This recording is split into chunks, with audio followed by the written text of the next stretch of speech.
بسم اللہ الرحمن الرحیم۔ السلام علیکم ورحمۃ اللہ وبرکاتہ۔ عابد راجہ چینل کی طرف سے آج میں اپنے دوستوں کو رسول اللہ صلی اللہ علیہ وآلہ وسلم کا ایک فرمان بتاؤں گا، آپ دوستوں نے اس پر ضرور عمل کرنا ہے۔ حضرت امیر معاویہ رضی اللہ تعالیٰ عنہ بیان کرتے ہیں کہ میں نے عرض کی، اے اللہ کے رسول صلی اللہ علیہ وآلہ وسلم، ایسی بہت ساری باتیں ہیں جنہیں ہم زمانہ جہالیت میں سر انجام دیتے تھے۔ ہم کہانوں کے پاس جاتے تھے۔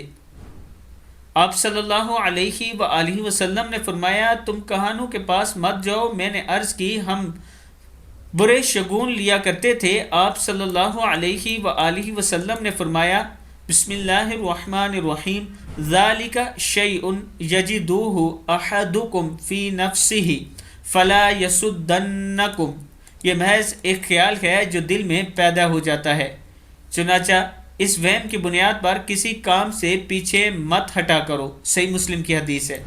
میں اپنے دوستوں سے گزارش کروں گا کہ اس ویڈیو کو آپ دوستوں نے آگے ضرور شیئر کرنا ہے، اور جب کوئی اچھا کام کرنے لگیں، اگر آپ کے دل میں کوئی ایسا خیال آتا ہے کہ اس سے مجھے نقصان ہوگا تو اس سے مت پیچھے ہٹا کریں، بلکہ نیکی کر دیا کریں اور آگے بڑھتے رہا کریں۔ السلام علیکم ورحمۃ اللہ وبرکاتہ۔